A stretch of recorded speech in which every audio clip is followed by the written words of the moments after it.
Poor white people should know that they're voting against their best interests. Poor white people need to see the light that voting for rich billionaires doesn't help them. They see the light. They know what they're doing. They know that they're voting against their interests. They know, and they don't care. They're angry and upset that their whiteness has not saved them from the doldrums of being poor, and they know in the depths of their poor white souls that they do not have the skills, the ambition, or the smarts to survive in a world that requires all of those things to not be poor. Let me tell you something right here, right now.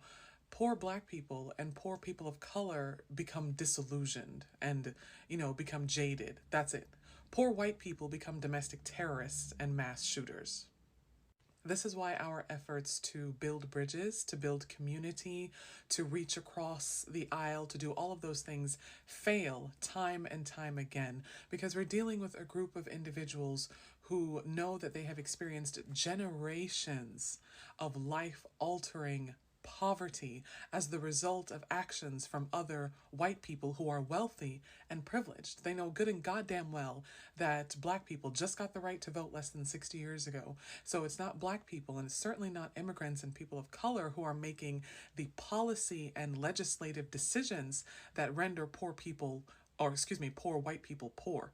It's not black people and people of color making those policy decisions. It's other white people, privileged, college-educated white people who are making those decisions. And poor white people know this. Fundamentally, they know this. They are just that full of hate and insist upon directing their hate towards black people and towards people of color because at their core, they're racist no matter what.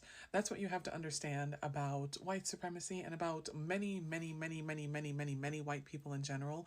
No matter how disenfranchised they may be on the basis of income, on the basis of lack of education, on the basis of disability, on the basis of neurodivergence, on the basis of LGBTQ status, whatever it is, they're still white and they will still cling to that white privilege especially when they have no other privileges or systems of power with which to cling.